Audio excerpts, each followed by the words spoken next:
Tenemos que estar preparados a que nos tomen por locos por causa de Jesús. No debemos olvidar que hubo un tiempo en que sus amigos vinieron a buscarle para llevársele a casa porque pensaban que estaba mal de la cabeza, hablando de el círculo social que tenía Noé.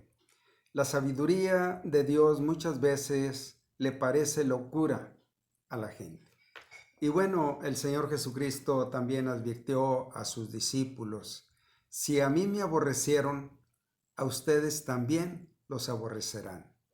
Y esto hacen porque no conocen al Padre que me envió. También Él les dijo: bueno, ustedes están en el mundo, pero no son del mundo, como tampoco yo soy del mundo. En ese sentido, hay un distanciamiento en la raíz, el fondo de nuestras vidas, en la visión de nuestras vidas, que debe de marcar algún contraste y que es normal que haya un distanciamiento de fondo más que de una forma, aunque la forma también refleja el fondo de nuestra vida. La fe de Noé fue el juicio de los otros. Los cristianos que diligentemente están edificando su vida sobre los principios enseñados por los apóstoles, por el modelo y por el ejemplo de sus vidas, son un aviso y una advertencia para muchos que son incrédulos y menosprecian a Cristo, y cada día son un anuncio de juicio para ellos, para los que no quieren recibir en sus corazones, en sus vidas y en sus hogares a Cristo. Quizá esto sea la razón por la que muchos aborrecen la Biblia, aborrecen oír del cielo, del pecado y del infierno. Son temas que rehúyen tocar y que no quieren entrar en un diálogo o conversación acerca de estos temas, porque en el fondo hay un rechazo de lo cual no quieren saber. Quizá esto sea la razón por la que muchos aborrecen la Biblia. Oír del cielo, del pecado y del infierno, también aborrecen la vida y el testimonio cristiano. Es por lo que, en este sentido, para algunos es malo ser cristiano. Hay un versículo donde el apóstol Pablo les hacía ver esto a los corintios. Él dice en 2 Corintios 2, versículo 14, mas a Dios gracias, el cual nos lleva siempre en triunfo en Cristo Jesús, y por medio de nosotros manifiesta en todo lugar el olor de su conocimiento. Esta es una obra de Dios. Esta es una obra que nosotros no podemos producir. Realmente, Él es el que nos lleva siempre en triunfo en Cristo Jesús. Y por medio de nosotros manifiesta en todo lugar el olor de los que le conocen. Reflejan en su manera, no solamente en lo superficial, sino en lo más profundo, en sus ideas, en sus conceptos, en sus valores, en las cosas que son prioritarias. En todo eso manifiestan el olor de que conocen a Cristo y a Dios, porque para Dios somos grato olor de Cristo.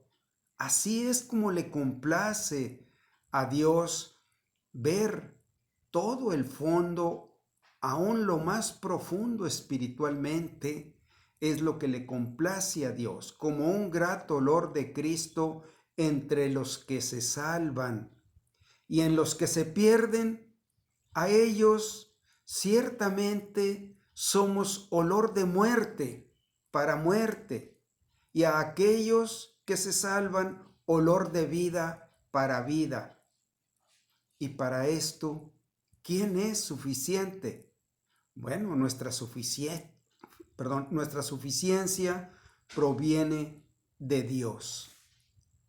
Entonces, realmente también no solamente porque hemos hecho nuestra esta vida, esta luz, esta manera de vivir, sino porque Dios está hablando un juicio en nuestra manera de vivir.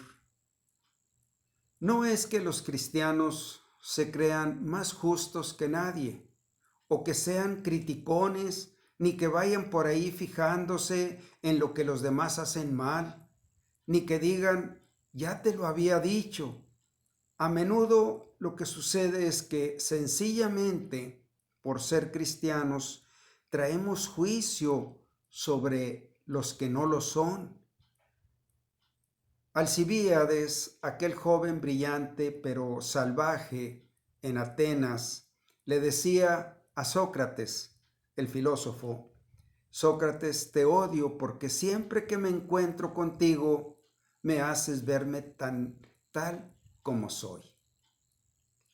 Uno de los atenienses más simpáticos y ejemplares también fue Arístides, al que llamaban el justo, pero le condenaron al ostracismo.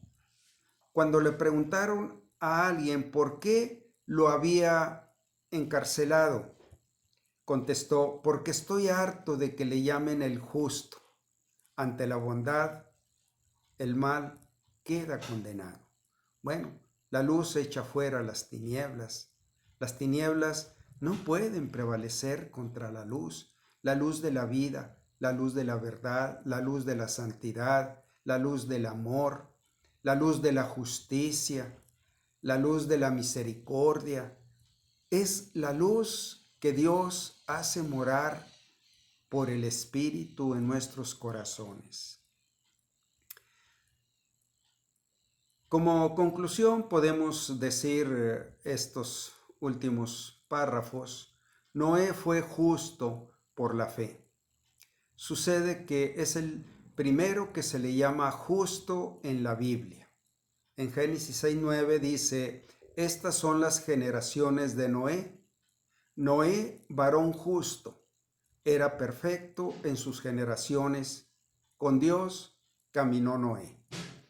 Su bondad consistió en que le tomó la palabra a Dios.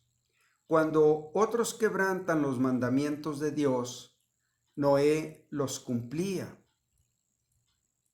Cuando otros se hicieron los sordos a las advertencias de Dios, Noé las cumplía.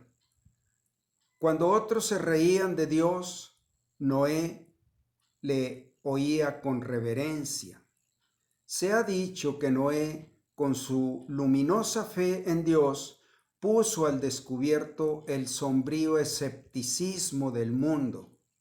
En un tiempo cuando la gente pasaba de Dios, Noé le honraba y le consideraba la suprema autoridad del mundo. Dios le encomendó a Noé la tarea de construir un barco enorme en medio de un territorio seco, y aunque el mandato de Dios no parecía tener sentido, Noé obedeció. Cuando Noé obedeció, se volvió un extraño para sus vecinos.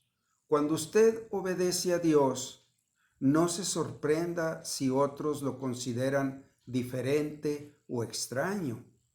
Su obediencia hace que la desobediencia de ellos sea un contraste en su manera de vivir y la de ellos. Recuerde que si Dios le ordena hacer algo, Él le dará la fuerza necesaria para llevar a cabo dicha tarea. La fe de Noé influyó en su práctica, lo llevó a preparar el arca. Su fe condenó la incredulidad de los demás y su obediencia condenó el desprecio y la rebelión de ellos. Los buenos ejemplos convierten a los pecadores o los condenan. Esto muestra cómo los creyentes están advertidos por Dios que huyan de la ira venidera. Son movidos por el temor a refugiarse en Cristo y llegan a ser herederos de la justicia de la fe. Y repito este versículo que hemos tomado como base sobre la vida de Noé en Hebreos 11:7, aunque incluyo la última frase del versículo 6. Pero sin fe es imposible agradar a Dios. Por la fe, Noé, cuando fue advertido por Dios acerca de cosas que aún no se veían, con temor preparó el arca en que su casa se salvase. Que Dios los bendiga.